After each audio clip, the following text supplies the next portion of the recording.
Assalamualaikum warahmatullahi wabarakatuh. Kami dari kelompok 4 akuntansi biaya akan menampilkan analisis BEP pada UMKM. Perkenalkan, nama saya Ahmad Julafanzaki dengan NIM V1623006 dan rekan saya. Perkenalkan, nama saya Gista Reza Permana dengan NIM V1623016. Perkenalkan, saya Atasinta Putri Wijaya dengan NIM V1623018. Perkenalkan, saya Raisa Febriana Putri Pinasti dengan NIM V1623089. Halo semuanya, di sini saya akan menjelaskan tentang apa itu BEP atau Break Even Point. Oke, yang pertama ada pengertian dari BEP. BEP adalah titik di mana total pendapatan suatu perusahaan sama dengan total biaya dikeluarkan, sehingga tidak ada keuntungan atau kerugian. Dalam kondisi ini, laba bersih perusahaan adalah nol. Artinya yang lebih mudah, jumlah pendapatan yang didapat sama dengan total biaya yang dikeluarkan. BEP penting untuk membantu manajemen memahami kapan bisnis mulai menghasilkan laba dan untuk merencanakan strategi keuangan yang lebih baik. Dengan menghitung BEP, perusahaan dapat menentukan volume penjualan minimum yang diperlukan untuk menutupi semua biaya tetap dan variabel, serta mengoptimalkan keputusan harga dan produksi. Apa sih tujuan dari menghitung BEP itu? Yang pertama, untuk menentukan volume penjualan. Dengan BEP, membantu perusahaan mengetahui berapa banyak produk atau jasa yang harus dijual untuk menutupi semua biaya produksi dan operasional. Yang kedua, menetapkan harga jual. BEP dapat mencari acuan dalam menetapkan harga jual produk dan jasa. Dan yang ketiga, merencanakan produksi.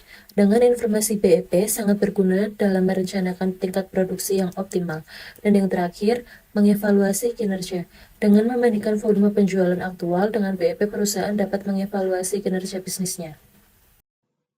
Kemudian ada komponen BEP atau Break Even Point.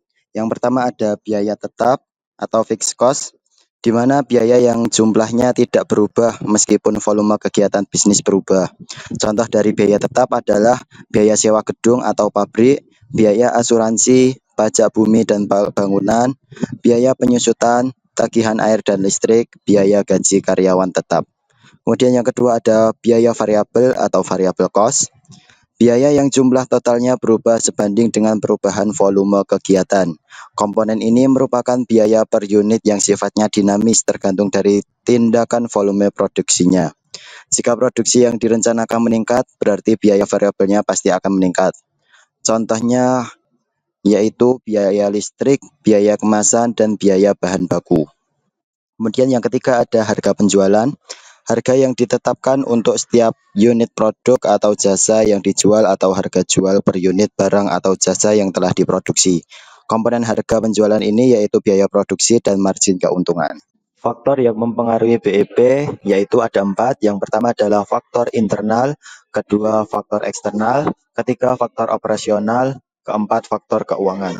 Faktor internal. 1. Biaya tetap atau fixed cost.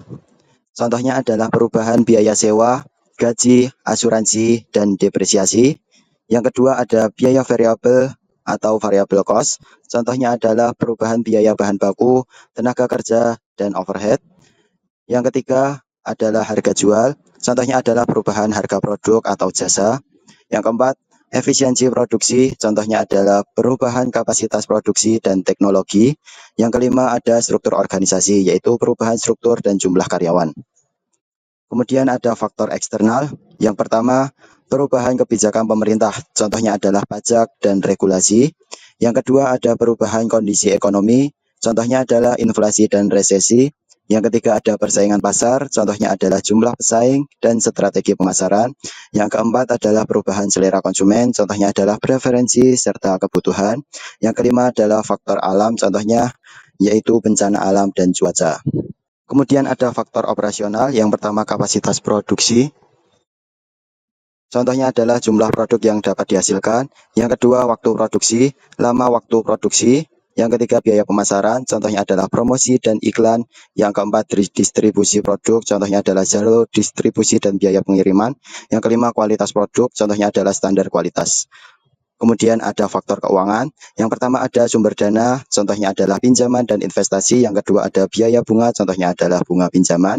Yang ketiga ada pajak, contohnya adalah pajak penghasilan dan pajak pertambahan nilai.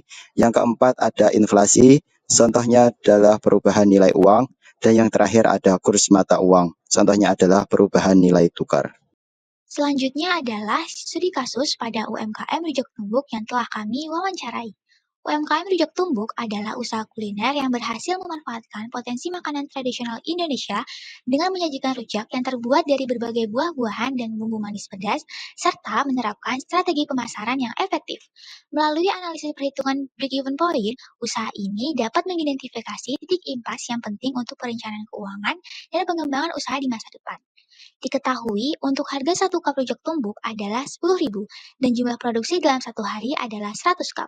Kemudian ada total biaya tetap dan variabel yang kami ketahui dari hasil wawancara adalah total biaya tetapnya sebesar Rp288.500.000 yang berasal dari bahan baku seperti harga buah-buahan, harga bahan sambal, dan wadah untuk rujak tumbuk. Dan total biaya variabelnya Rp150.000 dari perhitungan biaya tenaga kerja langsung dan biaya overhead pabrik seperti harga sewa tempat, harga gerobak, dan harga ulekan. Lalu, untuk biaya variabel per unit diketahui dari total biaya variabel dibagi jumlah produksi dalam satu hari, yaitu Rp150.000 dibagi 100.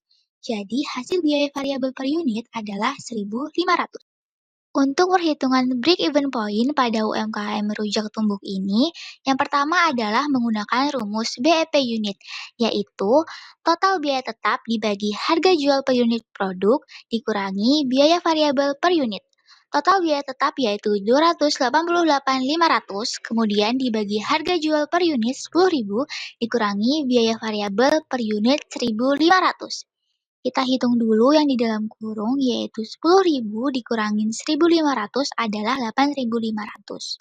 Jadi, 288.500 dibagi 8.500 hasilnya adalah 33,94 unit jika dibulatkan menjadi 34 unit. Selanjutnya adalah perhitungan break-even point menggunakan rumus BEP rupiah, yaitu total biaya tetap dibagi 1 dikurangi biaya variabel per unit dibagi harga jual per unit. Total biaya tetapnya Rp288.500 dibagi 1 dikurangi biaya variabel per unitnya Rp1.500 dibagi harga jual per unit Rp10.000. 1.500 dibagi 10.000 adalah 0,15, kemudian 1 dikurangi 0,15 adalah 0,85. Jadi, 288.500 dibagi 0,85 hasilnya adalah Rp339.411.000. Berdasarkan hasil perhitungan break-even point di atas, UMKM Rujak Tumbuk perlu menjual dengan minimal 34 porsi rujak atau mencapai pendapatan sebesar Rp339.411.000 untuk menutupi semua biaya operasional dan menghindari kerugian. Jika penjualan melebihi jumlah tersebut, maka UMKM Rujak Tumbuk akan mulai mendapatkan keuntungan. Kesimpulannya, BEP atau break-even point adalah titik di mana total pendapatan suatu perusahaan sama dengan total biaya dikeluarkan, sehingga tidak ada keuntungan atau kerugian. Tujuan menghitung BEP yaitu menentukan volume penjualan, menetapkan harga jual, merencanakan produksi, dan mengevaluasi kinerja. Dengan menghitung BEP, perusahaan dapat menentukan volume penjualan minimum yang diperlukan untuk menutupi semua biaya tetap dan variabel, serta mengoptimalkan keputusan harga dan produksi.